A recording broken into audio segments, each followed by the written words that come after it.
Guys, welcome back to my YouTube channel. पिछले lecture में आपने देखा था NCERT एग्जाम्पलर का मैट्रिक्स चैप्टर में question number 60 to question number 80 का solution.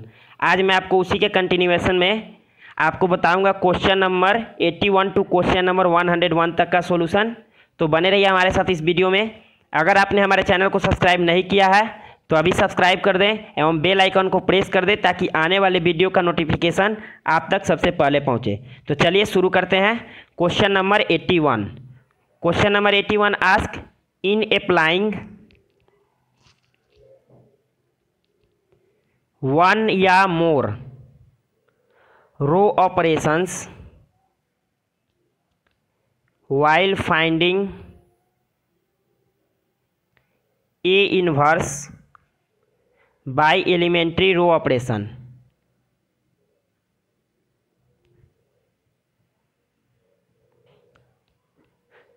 we obtain all zeros in one या more, then A inverse dash। क्या कह रहा है क्वेश्चन किया, हम लोग जो है अप्लाई करते हैं वन या मोर, एक या एक से ज़्यादा रो ऑपरेशन अप्लाई करते हैं। किस लिए? ए इन्वर्स को निकालने के लिए। और किस तरीके से? एलिमेंट्री रो ऑपरेशन के तरीके से हम लोग ए इन्वर्स निकाल रहे हैं। ठीक है, तो हम क्या पाते हैं कि we obtain all zero in one या मोर, मतलब एक या एक से अधिक रो में जो है सारे के सारे एलिमेंट जीरो हो गए तो क्या हो जाएगा? ए इन्वर्स जो हो जाएगा डज नॉट एग्जिस्ट हो जाएगा। क्यों है? क्योंकि A inverse does not exist क्यों हो जाएगा? क्योंकि जो रो है, मान के चलिए ये 1 2 1 और ये 0 0 0 आ गए और ये 1 0 0 है, तो ये जो होना चाहिए यहाँ पे 1 होना चाहिए था, लेकिन ये जो बोला है कि 1 या मोर मतलब एक रो या एक से ज़्यादा रो में जो है सारे के सारे एलिमेंट जीरो हो गए तो ए इनवर्स क्या हो जाएगा? Does not exist. तो ये हो गया question number 81। Okay, question number 82 to question number 101 जो है ट्रू फॉल्स है। ओके, ट्रू या फॉल्स, या तो वो ट्रू है या तो वो फॉल्स है। ठीक है, तो क्वेश्चन नंबर 82 क्या हो जाएगा? क्वेश्चन नंबर 82 है ए मैट्रिक्स डिनोट्स ए नंबर। बोल रहा है कि मैट्रिक्स जो है एक नंबर है, तो क्या ये सही है या गलत है? तो ये फॉल्स होगा। क्यों? डिटर्मिनेंट जो होता है वो एक नंबर होता है, क्योंकि डिटर्मिनेंट को सॉल्व करके हम लोग एक लास्ट में क्या पाते हैं? एक नंबर होता है, लेकिन ये जो है मैट्रिक्स नंबर नहीं होता, ये एज इट इज मैट्रिक्स ही रहता है। तो ये हो गया false. Okay, question number 83 matrices of any order can be added. बोल रहा है कि कोई भी मैट्रिसेस कोई भी ऑर्डर का हो तो हम लोग उसको ऐड कर पाएंगे। ये क्या हो गया? ये जो स्टेटमेंट है वो फॉल्स है, क्योंकि सेम ऑर्डर होने पे ही करस्पॉन्डिंग एलिमेंट ऐड करते हैं मैट्रिसेस में। ठीक है, question number 84 two matrices are equal if they have same number of row and same number of columns. कह रहा है कि दो मैट्रिक्स इक्वल होंगे अगर उसके रो नंबर ऑफ रो और नंबर ऑफ कॉलम सेम है तो ये स्टेटमेंट क्या हो जाएगा? ये भी फॉल्स हो जाएगा। Number of row number of column तो सेम होने ही चाहिए, साथ साथ उसके सारे एलिमेंट जो होने चाहिए एक दोनों मैट्रिक्स के वो भी सेम होने चाहिए, तभी वो दोनों मैट्रिक्स इक्वल होंगे। ओके, तो ये जो स्टेटमेंट है ये फॉल्स हो गया। Question number 85 matrices of different order can not be subtracted. तो ये जो स्टेटमेंट है ये क्या हो जाएगा? ये ट्रू हो जाएगा। क्यों? ये बोल रहा है कि मैट्रिसेस अलग अलग अगर ऑर्डर के होंगे तो वो सब्ट्रैक्ट नहीं हो पाएंगे। तो ये सही है। कब सब्ट्रैक्ट होते हैं? जब उसके ऑर्डर जो होना चाहिए सेम हो तभी सब्ट्रैक्ट होते थे। ये पहले ही कह रहा है कैन नॉट, मतलब ये ऑप्शन जो है ये जो स्टेटमेंट है वो सही है। Question number 86 matrix addition is associative as well as commutative. बोल रहा है कि मैट्रिक्स एडिशन जो होता है एसोसिएटिव होता है और एज वेल एज कॉम्यूटेटिव होता है। ये क्या हो जाएगा? True.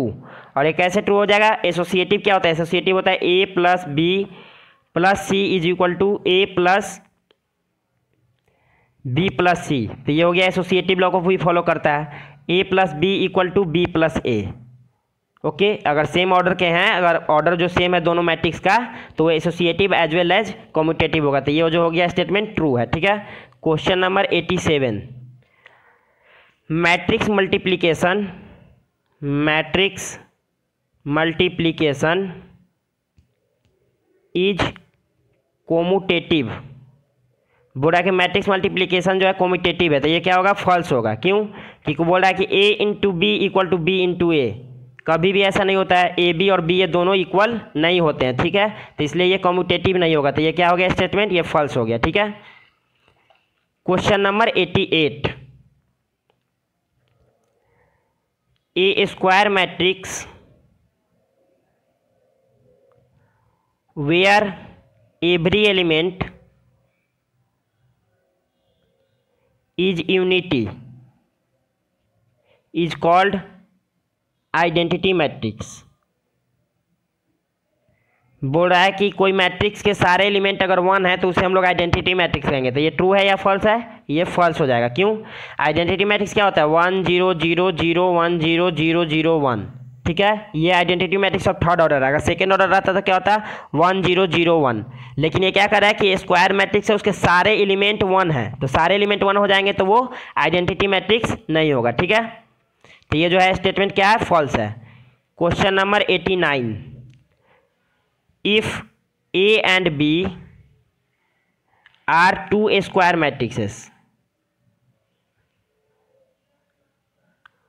Of same order, then a plus B equal to B plus A. ये जो है स्टेटमेंट ट्रू है या फॉल्स है? ये हो जाएगा ट्रू।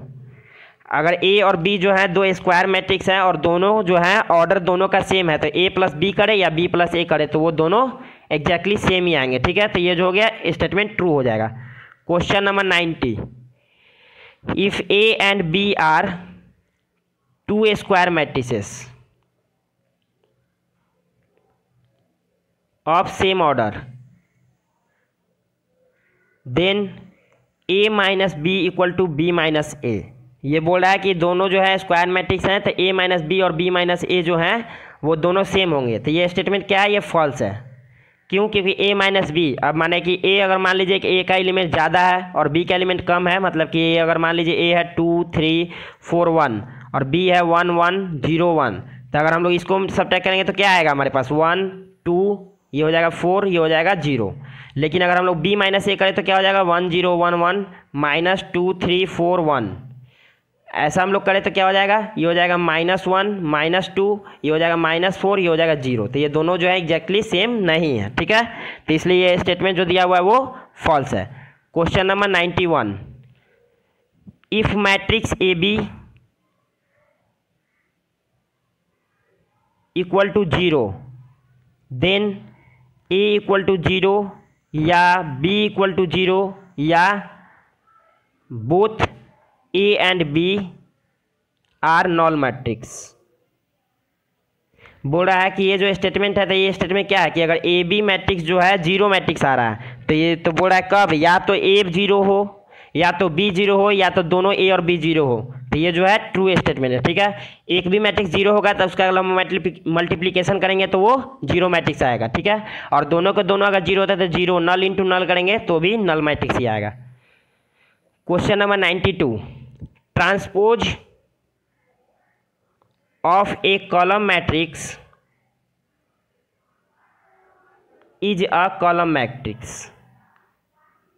ये बोल रहा है कि अगर हम किसी कॉलम मैट्रिक्स का ट्रांसपोज लें तो वो फिर से कॉलम मैट्रिक्स ही आ जाता है। तो ये फॉल्स स्टेटमेंट है। अगर कॉलम मैट्रिक्स है उसका अगर हम लोग ट्रांसपोज लेंगे तो वो रो मैट्रिक्स बन जाएगा। ठीक है, question number 93, if A and B are 2 square matrices of the same order, A और बी जो है 2 स्क्वायर मैट्रिक्सेस है दोनों सेम ऑर्डर के, then A B equal to B A. हम पहले भी जानते हैं कि ए बी और बी ए सेम नहीं होते। ए बी और बी ए कुछ केस में सेम होंगे, कब, जब ए और बी दोनों सिमेट्रिक मैट्रिक्स हो। ठीक है, तब ये A B equal to B A होंगे, लेकिन एज एन के यूजुअली ये नहीं होंगे, ये नॉट इक्वल होगा। तो ये स्टेटमेंट क्या हो गया, ये फॉल्स हो गया। ठीक है, question number 94, if each of the three matrices of the same order are symmetric, कोई तीन मैट्रिक्स हैं और सारे जो तीनों मैट्रिक्स और तीनों के तीनों सिमेट्रिक हैं, then their sum is a symmetric matrix. तो बोल रहा है कि तीन जो हैं सिमेट्रिक मैट्रिक्स, अगर उसको हम लोग सम कर दें तो वो भी जो है सिमेट्रिक मैट्रिक्स ही होगा। तो ये ट्रू है या फॉल्स है? ये ट्रू होगा। अगर हम लोग तीन सिमेट्रिक मैट्रिक्स है, अगर उस तीनों को जोड़ देंगे तो भी जो वो मैट्रिक्स आएगा वो सिमेट्रिक मैट्रिक्स ही आएगा। ठीक है, तो ये हो गया question number 94। Question number 95, if A and B are any two matrices of the same order, then AB का whole transpose equal to A transpose into B transpose. कह रहा है कि A और B जो है कोई भी दो मैट्रिसेस हैं सेम ऑर्डर के, तो क्या ए बी का whole transpose A transpose into B transpose, ये जो स्टेटमेंट है ये फॉल्स है। क्यों? क्योंकि ए बी का होल ट्रांसपोज क्या होता है? B transpose into A transpose होता है। ठीक है, question number 96, if A B का whole transpose equal to B transpose into A transpose, where A and B are not square matrices. A और बी जो हैं स्क्वायर मैट्रिसेस नहीं है। ठीक है, then number of rows in A is equal to number of columns in B and number of columns in A is equal to number of rows in B.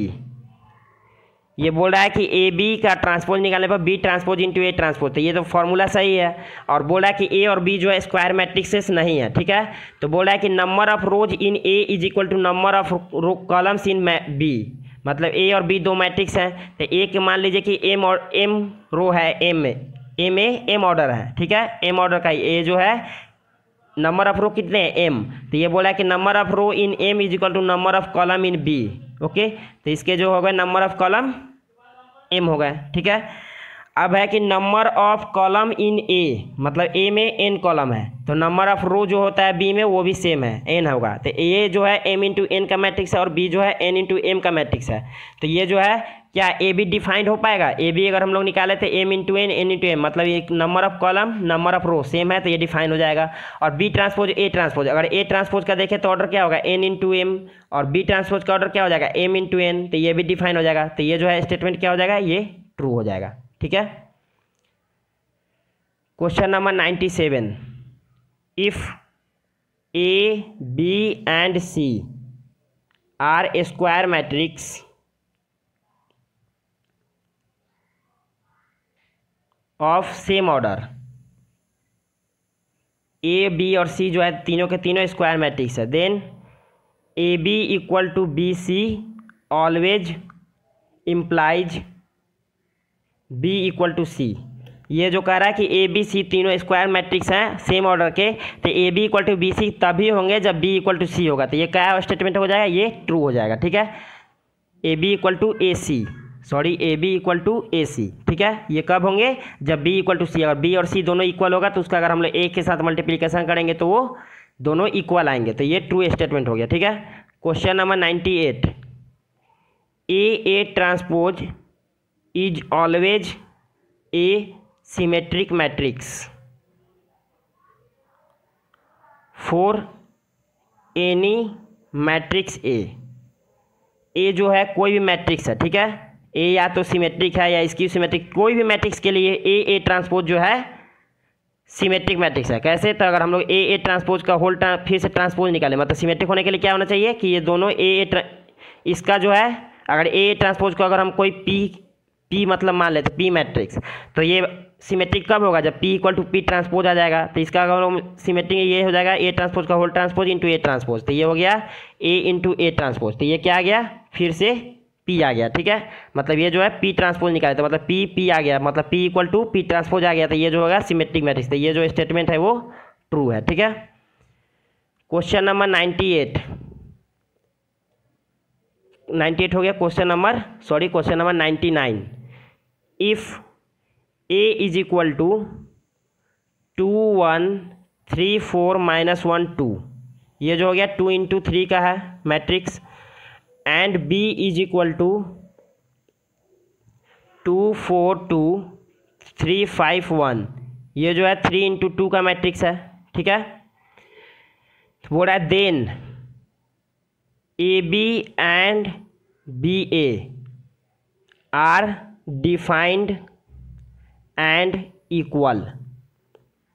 ये जो है ये बोल रहा है कि ए और बी जो है दोनों डिफाइंड है, ए बी और बी ये दोनों, तो डिफाइंड होने के क्या होना चाहिए, ए इंटू बी करेंगे तो मतलब number of column number of row same होने चाहिए, तो दोनों सेम है, तो ये कौन सा मैट्रिक्स बन के आएगा, ए बी का ऑर्डर हो जाएगा 2 इंटू 2 का, और बी इंटू ए करेंगे तो क्या होगा, number of column number of row same है, तो ये कौन सा मैट्रिक्स आएगा 3 इंटू 3 का, तो ये दोनों डिफाइंड तो हैं लेकिन ये इक्वल नहीं है, तो ये स्टेटमेंट क्या हो गया, false.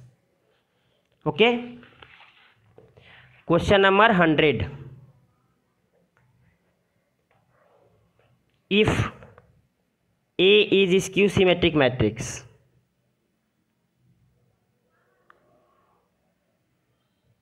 then A square is a symmetric matrix। A जो है स्क्यू सिमेट्रिक मैट्रिक्स है तो ए स्क्वायर सिमेट्रिक मैट्रिक्स होगा, तो ये क्या हो गया ट्रू। कैसे, जैसे ए मैट्रिक्स मान लेते हैं कि 1 0 -1 1 0, ये कोई ए मैट्रिक्स जो है स्क्यू सिमेट्रिक है, अगर इसका स्क्वायर निकालो तो क्या हो जाएगा, इसका स्क्वायर निकालेंगे तो हो जाएगा ये हो गया -1 0, ये हो गया 0, ये हो गया -1, तो ये जो है एक सिमेट्रिक मैट्रिक्स है। ठीक है, क्वेश्चन नंबर 101,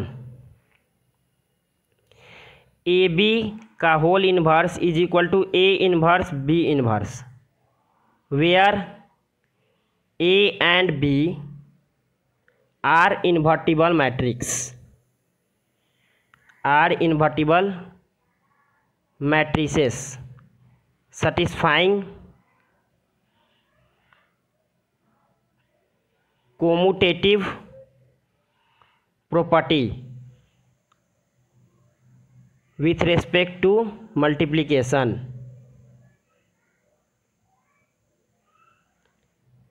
ये जो है ए बी का inverse equal to A inverse into B inverse, तो ये तो फार्मूला ही गलत है, तो ये तो पहले ही फॉल्स हो गया। और साथ साथ ये भी बोला जा रहा है कि ए और बी जो है इन्वर्टिबल मैट्रिक्स है, तो इन्वर्टिबल होगा तभी इन्वर्स एग्जिस्ट करेगा, ये तो ठीक है, लेकिन बोला है कम्यूटेटिव, तो मल्टीप्लिकेशन में A B equal to B A कभी कम्यूटेटिव लॉ को फॉलो नहीं करता है, तो मतलब ये स्टेटमेंट फॉल्स, और यहाँ पे भी जो बोल रहा है वो भी फॉल्स, तो ये जो है कौन सा स्टेटमेंट, ये जो है फॉल्स है। तो ये हो गया कंप्लीट सॉल्यूशन क्वेश्चन नंबर 101। तो यहाँ पे एनसीईआरटी एग्जाम्पलर का सारा क्वेश्चन कंप्लीट हो गया। तो आज के लिए बस इतना ही, मिलते हैं नेक्स्ट लेक्चर में। Thank you very much for watching this video and don't forget to subscribe my YouTube channel and press the bell icon and share with your friends. Thank you very much.